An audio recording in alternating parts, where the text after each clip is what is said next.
Hello, this is Victor. I'm here with a new weekly painting, and this time I want to share with you how I will paint the terrain, or these pieces of terrain, or these things like barricades, gates, and so different things that we have from Necromunda, and this is applicable to a lot of 40k terrain.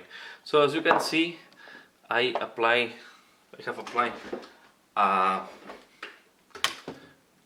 black prime, and now what we are going to do, and I'm doing that on the still on the sprue. We'll need to work the borders later on, but as they are quite flat, I think you can work this quite easily on the sprue. Okay, so the next step we want to do here, I'm taking iron breaker, okay, and we are going to dry brush all the parts that will go in metallic.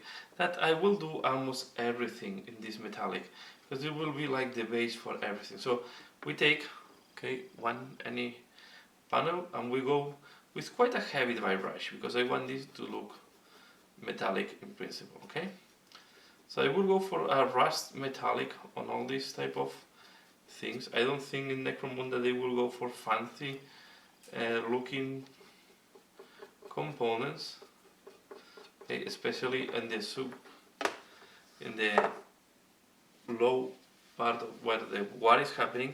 And look that they have a very nice holes and texture, because these are barricades, so these are the parts that are used as a barricade.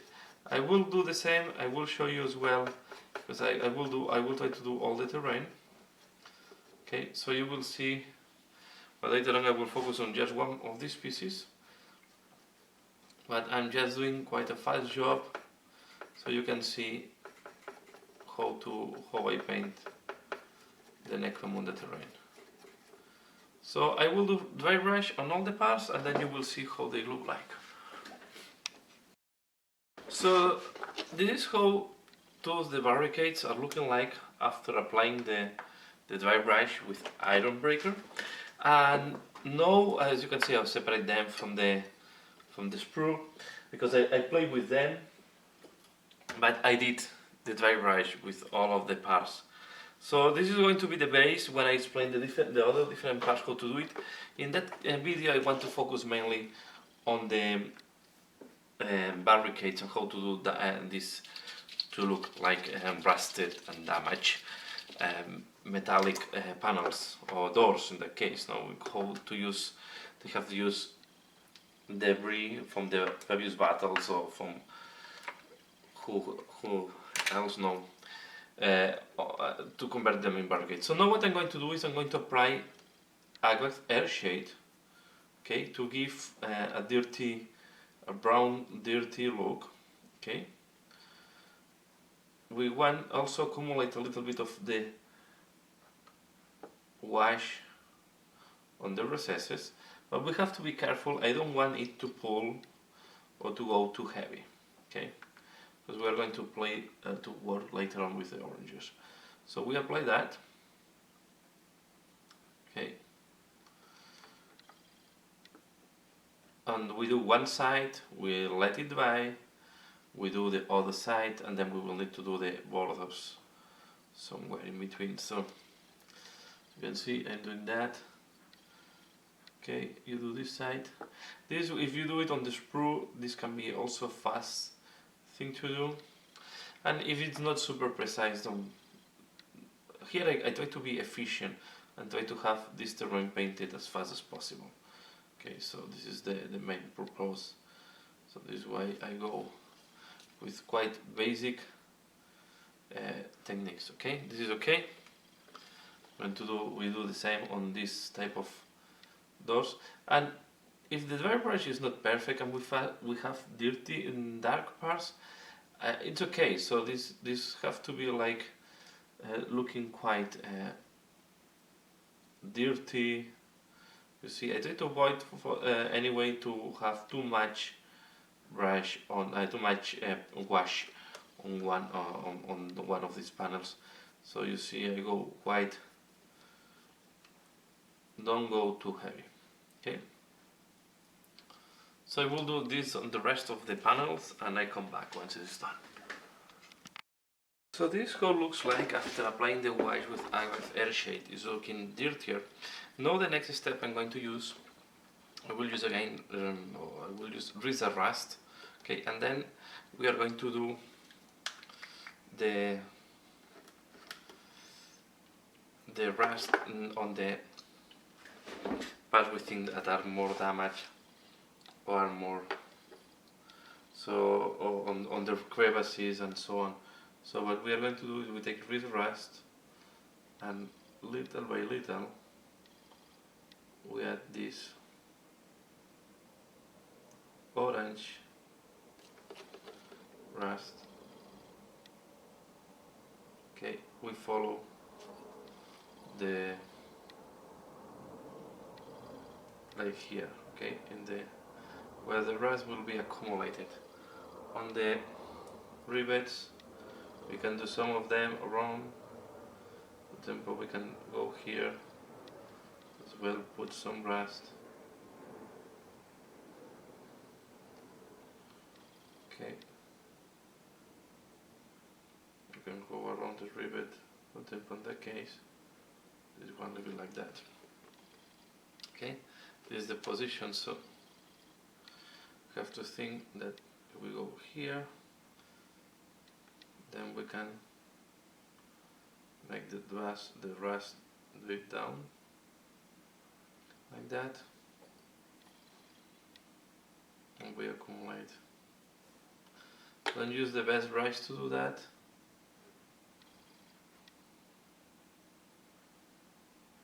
Okay, we go.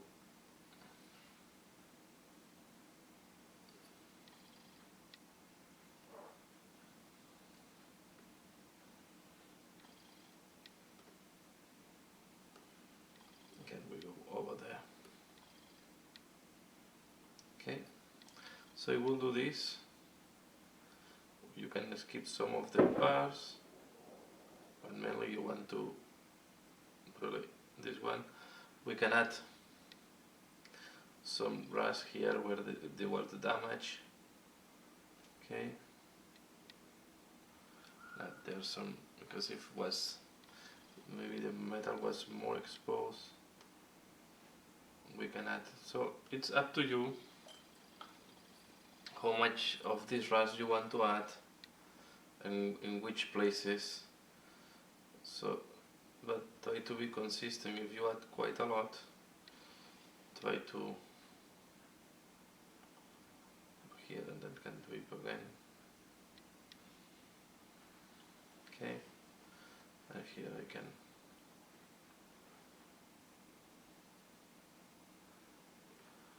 make it drip.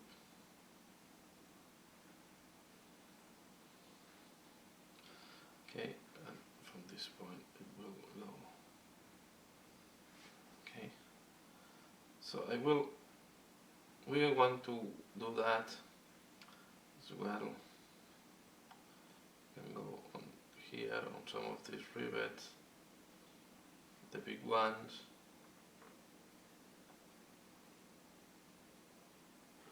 So we have more on the bottom than on the top. And the dry brush and all the texture we have applied, you just want to keep adding that, right? There's a way. For example, this side that is extremely damaged. Okay, we can go with the rust. And I don't apply as a dry brush, I prefer to apply it, I think it should be, the feedback from English worship on that, this should be more like a wash texture than a dry texture. Okay. And again, this will do it from this point down. We can make a second drip from this point here down, and then here we'll accumulate around the rivet and go there. Okay, so I guess here the point, and in that ones, this can be a little bit more tricky to do. So let's start from the top. So I will start, for example, here. Okay, adding something like that, and we are going to. This is what I say. It should be more like for me a white texture than really a. So we can go there. Try not to dirten too much the rivets. Try to keep the rivets to go in between the rivets, so we can go there. So you can go more heavy on one side than on the others. Go here and go. Okay. And do this damage here.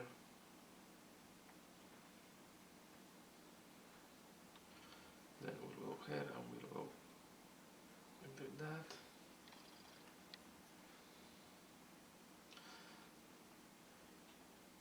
Okay, I will not do all the corners.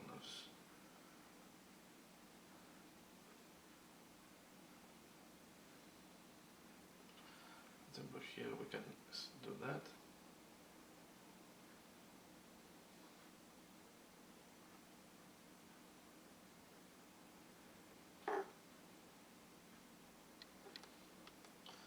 Here we can accumulate.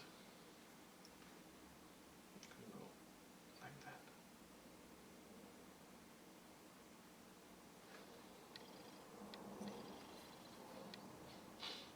The rest will start normally in the areas where you have. Normally it starts where the water can be accumulated or where the damage is starting. This is where the metal will be exposed.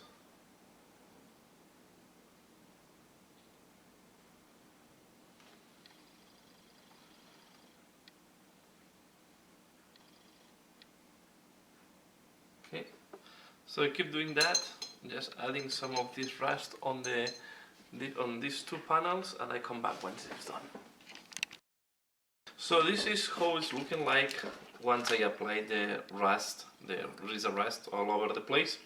Okay, and in some cases maybe it's too orange, so we always can do with Agrax Air Shade again to put a little bit on top of the orange to make it look darker in some of the places. So because the old rust is a little bit darker than this orange, this looks more fresh rust. So we can apply a little bit of Agrax Air Shade on top, especially here that we have a lot. We can apply now Agrax Air Shade on top to make it look. And we can also do something like that. Remember, we try to be a little bit realistic, but also is a part that maybe you don't want to spend too much time. So just quite fast we do this, especially where we have damage, because this can look like bone damage, rusted. Okay. The wash is not good to do dripping because it's too thin and normally it's spread out, but it's good to make this type. Okay, so you can see if you put too much you can remove a little bit. It's look to make this look of dirtiness. Okay, like, so I will not do again everything. I will just do it where I have applied the rust, and especially I will go more in. I will put more wash in the parts that are really very bright orange. Okay, just to kill a little bit the brightness of the orange and to make it look a little bit more dirtier. Okay. Example here. I want this breaking parts to look. We can go again. We can do this one.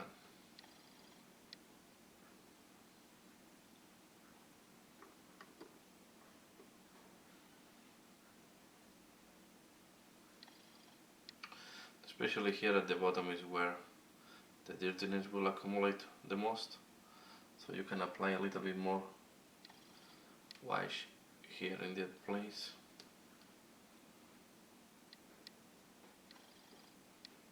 Okay, so we do this here, and I will do the same on the other one. This is the other one I did. So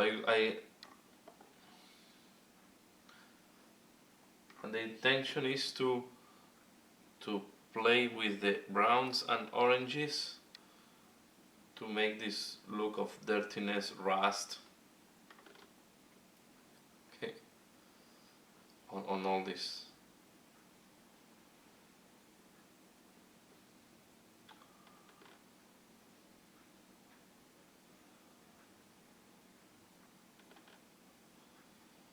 On all these parts. Here in the middle, so this is quite good. We'll let it dry, then we do this one as well. Can do, for example, this one, we can make it really dirt, so at the end the metal will be dirty with other parts, so this way I go.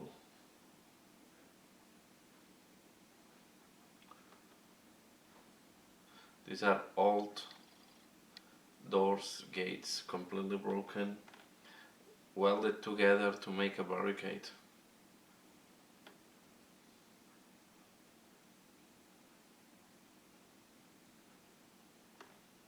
Okay, you see.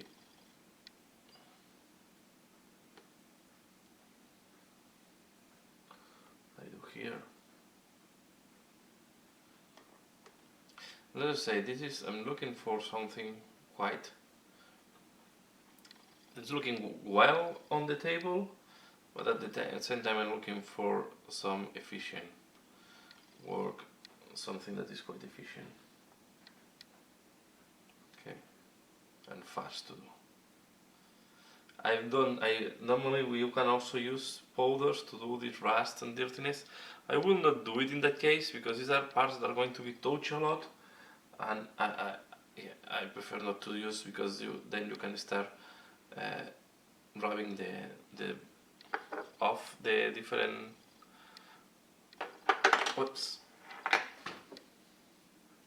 you can start rubbing off the powder, so I prefer to leave it like that. So I wait that this dries, and I come back with the final steps, and you will see the final result on this part. So the last technique I want to show you here on painting these walls is the sponge technique. So here I'm taking a piece of sponge. Okay, this can be any type of sponge. This is just a bath sponge. Okay, so it's a piece of that thing, right? It's like this type of foaming sponge. So I'm going to use Rhino's hide in that case. Take it a little bit, okay, and then you dry it. Sorry, you dry it. You can test first on a surface, and you have to see that it's making like a regular pattern. So let me show you on a paper. Okay, so you want to do something like that. Okay, something irregular. So you can take a little bit more. So I recommend you first to practice. Okay, you can have heavier or lower. Okay, depending on the pressure that you apply. So with this random pattern, what we are going to do is like adding dirtiness on. It's going to put some random dirtiness on the darker points, especially here on the borders. What is too bright, we are going to apply this. Just don't apply too much pressure. We want to apply it as well here on the top. Here I apply too much pressure. Okay, but you see that it's making like a regular pattern. Okay, So let's take it the bigger. This will work more on the big plaques, but you can see here. I'm going to apply. You will see that you do like this.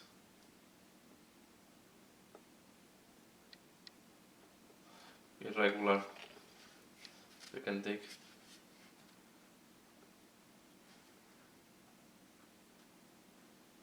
Okay. You want to not apply too much.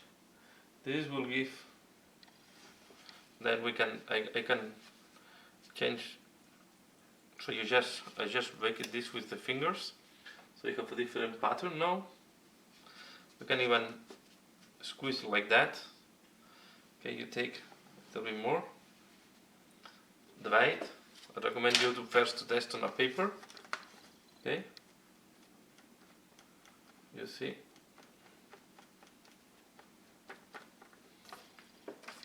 Okay, and then I go on top of this,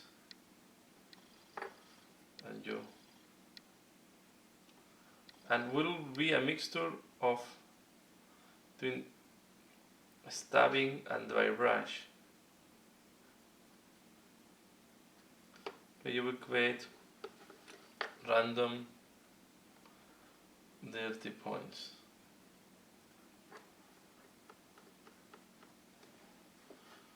Okay, that will give sensation, okay?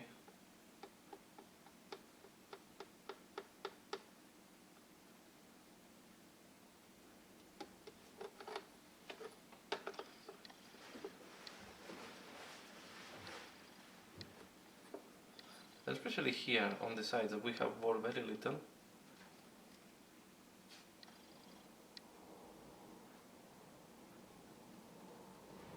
Okay, you see. And if you have parts that the vibrate did not work well, or we have not, and go and otherwise have not went a lot. So you just do this stabbing with brown,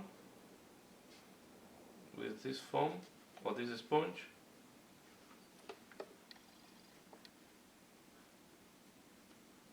Okay.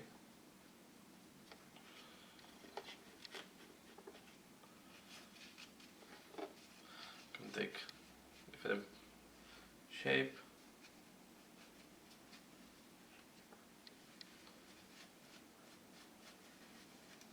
Always have a piece of paper to test it first, to be sure that you don't put too much.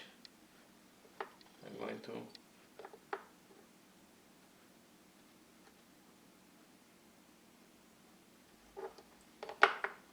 okay. So you see,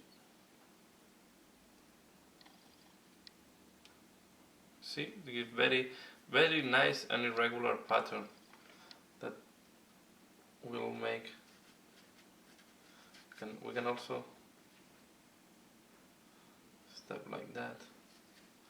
So use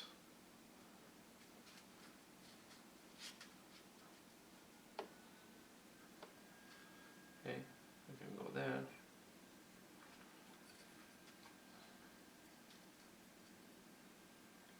Okay, and that's all. So this is a way to make your dirty and rusted barricades for Necromunda. So this is how the sponge was doing the thing. So I hope you have find this tutorial interesting. I just wanted to make this in white using a couple of techniques that are quite efficient, fast, easy to implement by everybody.